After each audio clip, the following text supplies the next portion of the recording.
Day one of the 2020 CrossFit Games is in the books. We had 5 events, and we've got all the highlights in case you missed it today. We're going to run through all of that right now. Let's jump into it.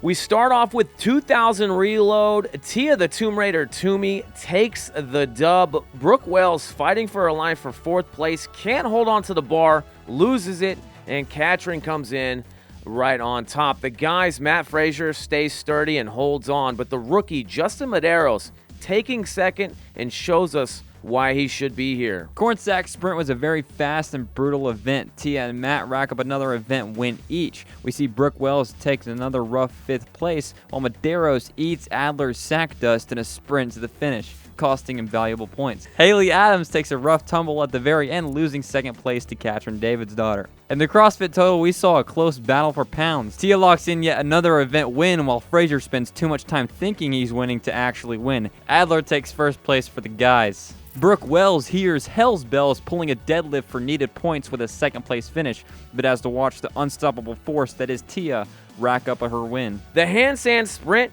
Could there be stranger things? No, we're in the upside down and we're doing CrossFit on our hands.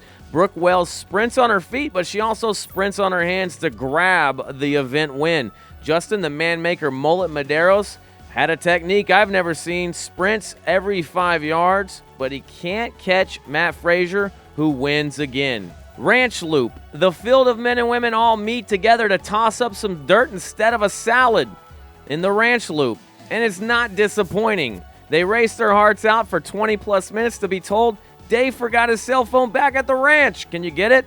Matt wasn't happy, as you can see right there. Frazier wins again. Toomey can't overcome the thought of 2 laps of all that as Kat mountain lions her way through the hills for the dub. Day one was fun, and Matt Frazier sits atop. Tia Toomey sits atop. Let's take a look at the leaderboard standings. Here we got the women, and I can do this, I promise. The points here are 370 for Tia Claire Toomey, 295 for Haley Adams, which I'm rooting for, 260 for Katrin, 255 for Kari Pierce, and 220 for your girl, Brooke Wells. What's that look like to you? How you feeling? So we saw a rough start from Brooke Wells. Again, the one I'm rooting for, or was rooting for. I don't know if I can even root for her anymore, because 3 5th-place finishes. She started out with 2 rough 5th-place finishes and just didn't do good in the ranch loop here. But did pretty good in the CrossFit Total. Caught some points there and caught some more points on the handstand sprint, which she won. So that was good. Tia Claire Toomey holding a pretty dominant performance so far. Pretty dominant. Not as dominant as the men's side. She opened it up a little bit with the ranch loop. But 3 event wins already. Yeah. That's pretty good. Yeah, we've seen in the past, you don't have to win every event to win the CrossFit Games. You got to stick true to your game. And I'll say, Haley Adams is doing just that, sitting in 2nd place with 295 points. I really like this kid going into it. She takes a 2nd place on the ranch loop. And as you see some of our other scores there, a 3rd, a 2nd, a 3rd. She did hit a 4th. Sorry, I started with stage 1. But she 2nd, 3rd, 4th, and 3rd. Other than the CrossFit Total with heavy lifting, we kind of knew she would end up there towards the back end. She ends up beating Katrin. Good for her. But she's just sticking right around there at the top on the podium. Maybe that's going to be enough to win on the women's side. We'll see. Rolling over to the men's side, what do you got in the total points over here? Total points lead, we have Matthew Frazier with 475 points. And Justin Medeiros tailing that pretty closely with 255 That's points. Sarcasm. Yeah, almost over a 200-point lead there between Medeiros and Frazier.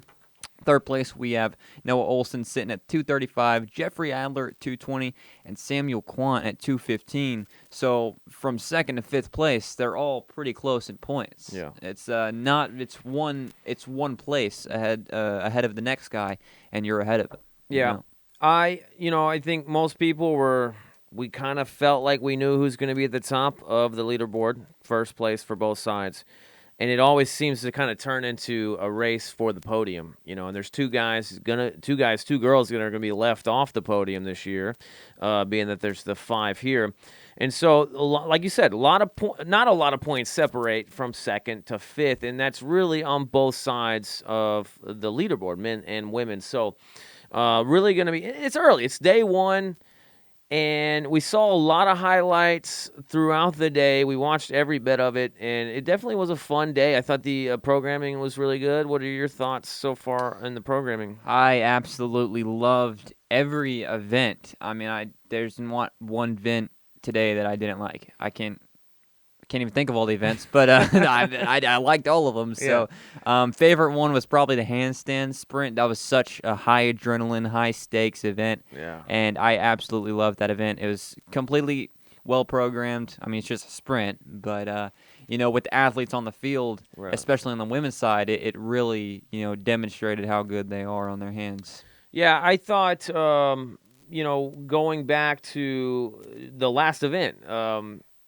The way that made me feel as a spectator of them getting to the finish line and Dave Castro being Dave Castro and saying, turn back around and do it again. Yeah. I thought that was very CrossFit-esque, but I thought it was really like if I was in their situation, I don't know if I look at that as an opportunity or just a punch in the, what. And so I thought that was a great test along with really, even the first one out the gate, I loved that one too. You had the 1,500-meter buy-in with the row, and just kind of get CrossFit-y after that with some bar muscle-ups and shoulder to overhead. So the sack run, another great test. I think the only complaint that we had up until Event 5 was there's a lot of short sprints, but they changed that up real fast with an over-hour workout. Yeah, that bomb that Dave Castro dropped, those are always the most exciting parts of the games when it's like, well, let's see how they do with this. It took everyone by surprise. I wasn't expecting it at all. I was like, oh, event's over. Right. No, it was only halfway done, not even halfway done. I will say I don't think all the time, every time Dave Castro's dropped a bomb has it been really great, but I thought this was such a subtle way to do it too, and also one of the loudest ones he's done. So everybody just shows up and he's like, come on, turn around, let's do it again. So, and that's devastating. You just ran your heart out for 25 plus minutes, and now you got another 35 minutes to go. So really good programming across the board. And what do we got tomorrow? We got to start off in the morning. Believe it's going to be on CBS in the morning, but we've got the lunges and toes to bar event to start with. So we're going to pull that up for you. But what do you think? What's your first thoughts? 30, 20, 10 on that workout to start. Honestly, I have no idea. After seeing everything that I have today, pretty much everything that I thought is out the window.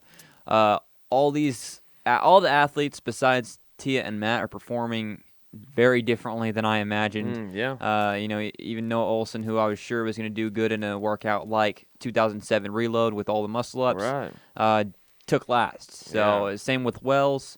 Katrin David's daughter thought she was a shoo-in to win the handstand sprint.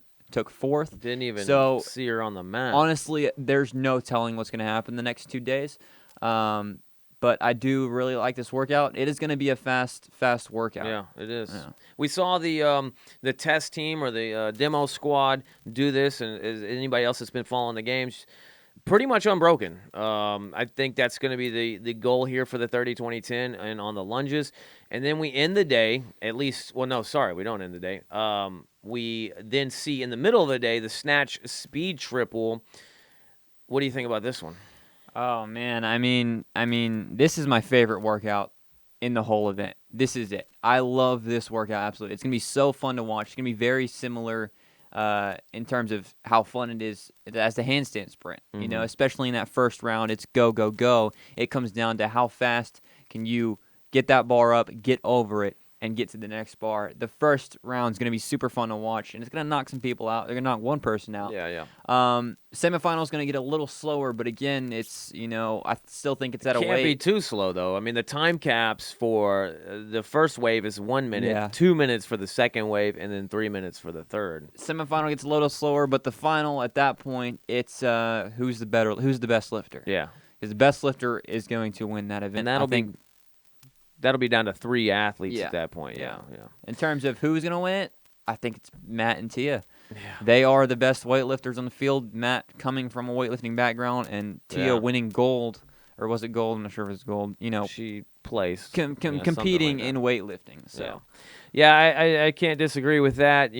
But like you said, the rest of the field is, it's all up in air for who's going to place where. Now, we know Haley Adams is not the heaviest lifter.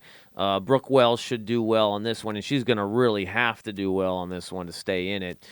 Katrin is usually pretty efficient with her barbell. I don't think she's a heavy lifter, and Kari Pierce is not extremely heavy. So it's really a mashup.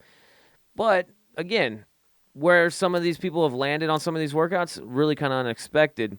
We round out the day tomorrow with what they're calling the bike repeater, and it's 10 rounds. This one's going to be a little bit longer than some of it, not the ranch loop, of course. 10 rounds of 440-meter bike sprint and 1 legless rope climb. We've seen some video of people testing this where they got to go around some sort of obstacle at the very end just to turn around. It's going to slow it down, obviously. What do you think? I don't understand the sprint aspect. What does that mean exactly? Why is it specify sprint? Because 440 meters, it's not a short distance. It's not for a 200 bike, meters. For a bike, though, it's pretty short. If you're running 200 meters, that's a sprint. Biking 400, that's going to move pretty quick. That's true, but 10 rounds. Right. It's not going to stay a sprint the whole time. It can't. There's no way, right? Well, we're talking about the professionals here. That short of distance per round, the idea is that you need to sprint it every time. Now, do you want to later on? Probably not. If you were to do 4,400 meters altogether without that little legless rope climb break, it's probably not a sprint. But because they get to go off the bike and get up on the rope, you got to almost attack it that way. But we'll see. Part of me feels like there's a catch there, but I guess, we'll see. Because, again, 1 legless rope climb, it's not a whole lot of rest. Yeah. So that rounds up day number 1, and also a look into day number 2 for tomorrow in the CrossFit Games.